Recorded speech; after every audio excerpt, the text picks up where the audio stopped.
Oi, gente! Hoje eu vim contar pra vocês as minhas leituras de janeiro, que eu li, gostei bastante, e eu gostaria muito que vocês também lessem. Eu não sei como vai ser a minha rotina de leitura nos próximos meses de 2025, porque a minha rotina vai mudar completamente, mas eu sei que em janeiro eu consegui ler 7 livros e eu fiquei muito feliz, porque foram leituras muito boas, muito agradáveis, e que algumas delas eu sei que vou levar pro resto da minha vida, porque eu aprendi coisas muito valiosas. Também eu fiz aquele tipo de leitura que passam meses e meses e meses e você continua pensando no livro e você não esquece de forma alguma as coisas que você leu ali, sabe?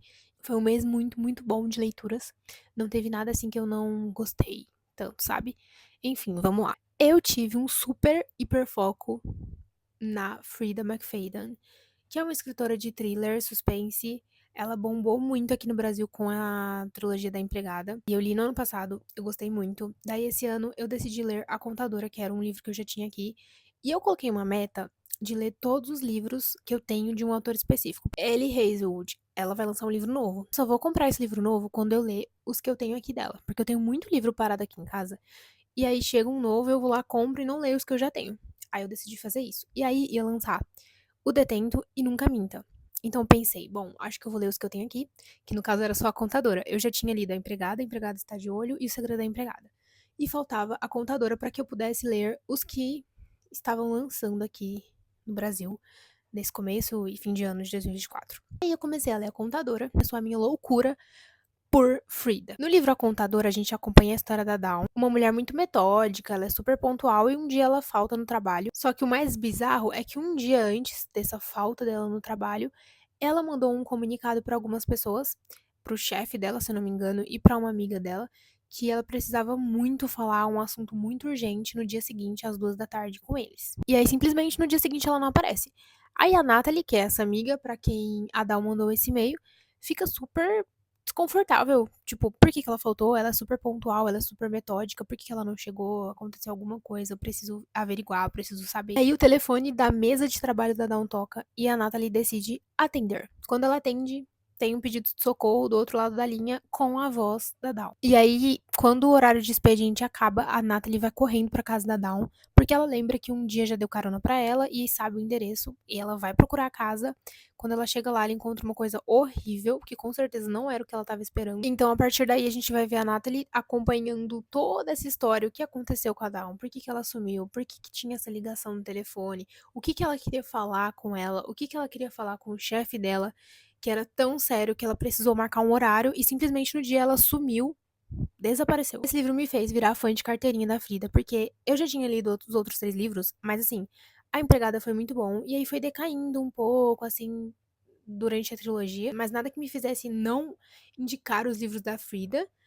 Mas foi uma coisinha assim que foi decaindo mesmo. Mas a contadora me trouxe de volta ao momento em que li A Empregada e fiquei completamente fascinada pela autora. E não diferente de A Empregada, A Contadora também é um livro com muita farofa. Eu acho que ele tem um potencial incrível de tirar você de uma ressaca literária. Então, se você tá de ressaca literária, anota essa dica aí e as próximas também. A Professora, também da Frida, foi o próximo livro que eu li dela após A Contadora. A gente acompanha um professor, uma professora e uma aluna com umas histórias meio suspeitas, mais um livro de farofinha que só a Frida consegue trazer pra gente. A Ivy, que é professora, é casada com o Nate, que também é professor. E todo mundo que vê o relacionamento deles por fora acha que é tudo perfeito. A Ed é uma aluna do ensino médio que sofre com os boatos de que ela teve um caso com um professor antigo da escola. E a Ivy e Nate, claro, são professores na escola que a Ed estuda. E vocês imaginam o barraco, a confusão que vai rolar nesse livro. Tem um final muito louco e tem plot twist até na última página do livro. E o terceiro livro de janeiro foi O Detento, também da Frida. E ele é um daqueles livros que você fica surtando com a personagem porque você acha que ela é burra, mas aí depois você vê que quem é burra na verdade é você, não a personagem. A personagem talvez seja um pouquinho também,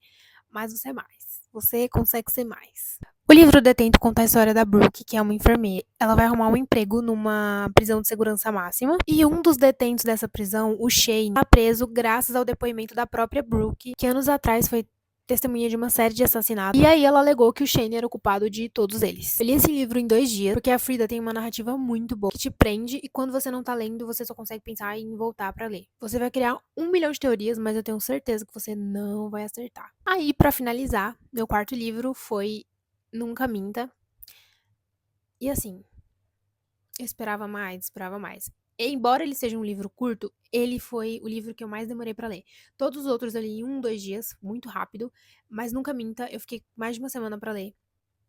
porque rolou muito, assim, sabe? Tinha uns pontos que parecia muito chatinho, muito maçante, e aí eu acabei ficando um tempo a mais naquele livro. Nesse livro a gente vai acompanhar a Tricia e o Ethan em busca da casa do sonho. Eles vão visitar um casarão no meio de uma floresta, mas eles não contavam que iriam enfrentar uma nevasca e que precisariam ficar presos por uns dias ali, nessa casa. Mexendo nas coisas da casa, eles descobrem que essa casa pertencia a uma psiquiatra renomada que desapareceu há 3 anos. Aí a Tricia, num momento de tédio, descobre uma biblioteca na casa, porque assim, gente, a casa é gigante. Aí ela vê a biblioteca e fala, ai, estou com tédio. Acho que vamos ficar presos aqui por conta da nevasca. Então, o que eu vou fazer? Vou pegar um livro dessa biblioteca. E ela vai bem no iluminado do Stephen King. Quando ela puxa o livro, abre uma passagem secreta na casa e ela encontra uma sala onde ficam diversas fitas com gravações das consultas que a psiquiatra fazia com seus pacientes. Com isso, ela começa a traçar possíveis suspeitos para morte da psiquiatra e possíveis situações ali que possam ter acontecido com ela. Como eu falei pra vocês, esse livro não foi o melhor pra mim, porque eu demorei muito pra ler, eu não consegui me prender, não consegui me conectar, eu achava que tava tudo muito repetitivo e maçante. Aí, em algum momento, acho que um pouco antes da metade, assim, eu achei que eu tivesse descoberto o plot, aí o que me fez ficar mais irritada pra ler foi isso, porque eu achei que eu tivesse descoberto, aí eu fiquei lendo, tipo, ai, tá bom, já sei o que vai acontecer. E quando chegou no final, mais uma vez, não era nada do que eu esperava, e eu fiquei muito feliz por isso, graças a Deus. Mas assim, de todos os livros dela que eu li, esse tá embaixo, ele é o último, assim. O resto, pra mim, são todos perfeitos, eu nem sei colocar em categorias. Mas esse, com certeza, é o último. Em quinto lugar, eu li Mente Aberta, que é um livro muito diferente, e eu intercalei a leitura com um audiobook, então enquanto eu tava lavando a louça, arrumando a casa, fazendo alguma coisa assim, eu escutava o audiobook. Então foi muito legal, porque fez parte do meu dia em alguns momentos específicos, assim, sabe? Bem no começo do livro, a gente vê a Holly, que foi convidada pelo seu namorado com quem tá há 10 anos juntos, quase 10 anos, né? Ela foi convidada pra jantar num lugar super chique e ela pensa, nossa, eu acho que ele vai me pedir em casamento, né? Porque já faz um tempinho que a gente tá junto. Quando chega lá, conversa vai, conversa vem, o cara vira pra ela e fala assim: olha, e se a gente tiver um relacionamento aberto?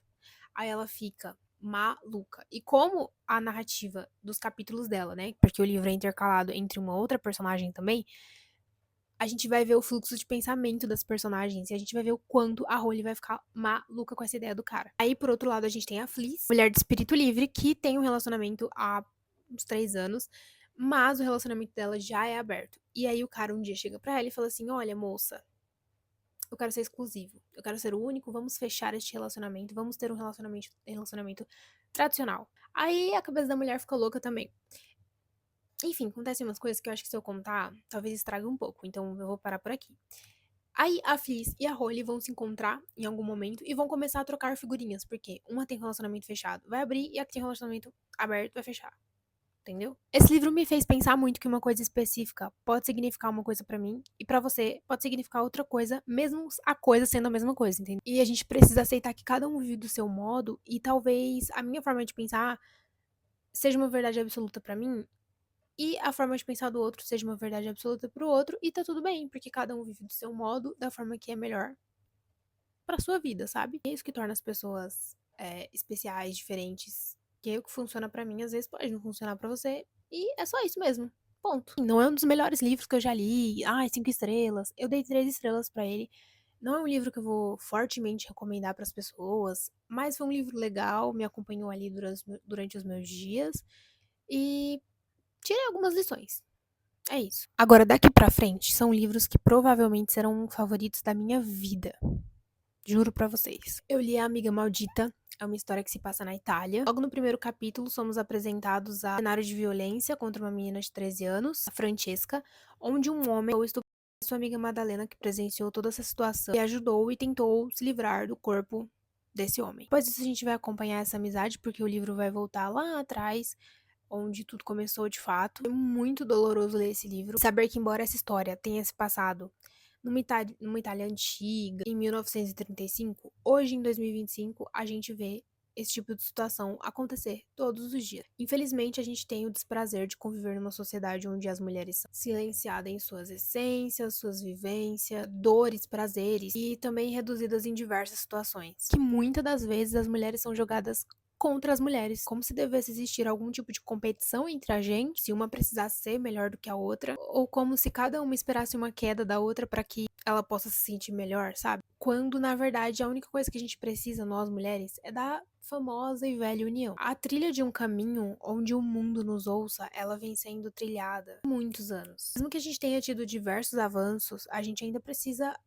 de muito. E assim, eu tenho certeza que esse livro vai ser como um daqueles que, não importa quanto tempo passe, eu vou sempre pensar nele. Agora vamos para o último livro que eu li, foi o 7º livro, e esse aqui também é um favorito 5 estrelas, como eu falei pra vocês. Solitária conta a história de duas mulheres negras, Eunice e Mabel, mãe e filha. Elas moram no trabalho em condomínio de luxo e presenciam um crime ocorrido na casa dos patrões. Com o desenrolar dessa situação, a Mabel, a filha da Eunice, lutar para que a verdadeira narrativa desse crime venha à tona. O livro é muito visceral, ele me lembrou algumas experiências que eu já ouvi de algumas pessoas que eu conheço em relação a preconceito racial, pobreza, trabalho abusiva e alguns outros tópicos também. Mais uma vez sobre como as mulheres nascem tendo que serem fortes, porque se elas não correrem, elas ficam ali paradas. E uma coisa muito importante que é bom frisar é que nem sempre uma mulher correndo é sinônimo de sucesso. Porque para que a gente consiga grandes coisas, a gente precisa correr o triplo. Essa história me mostrou como a infância deixa de ser doce e divertida para muitas crianças,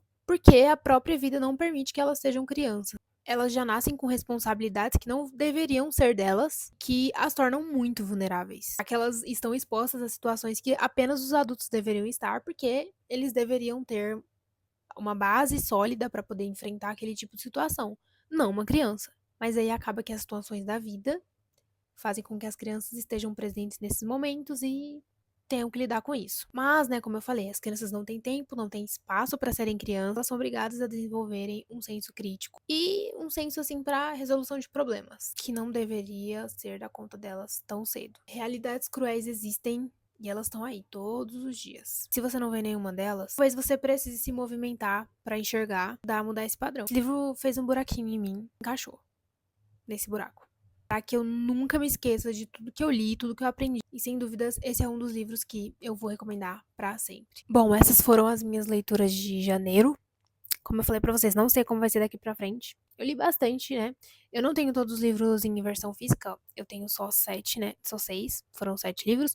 Mente Aberta eu li em e-book e audiobook. Então, não comprei ele físico, porque também não gostei tanto, assim, pra comprar ele em físico.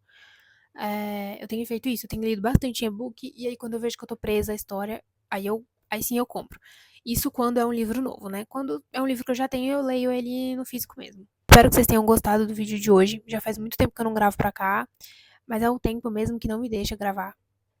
E agora, com certeza, talvez, não sei se eu vou conseguir manter um ritmo aqui. Eu queria muito conseguir porque eu gosto de gravar pra cá, já que eu posso falar bastante e nas outras redes a gente não tem muito espaço pra falar. Aí aqui eu me sinto um pouco mais livre pra isso, sabe? Eu quero saber o que vocês leram. Se vocês quiserem me contar aqui nos comentários, eu vou ficar muito feliz de saber, porque a gente que gosta bastante de ler, a gente gosta de conversar sobre isso também. Então, se vocês quiserem deixar aqui nos comentários, eu vou querer saber o que vocês leram, o que vocês gostaram, o que vocês não gostaram. E terão as próximas leituras de vocês também. É isso, gente. Logo, logo eu volto pra contar mais coisas pra vocês. Beijinho, até o próximo vídeo.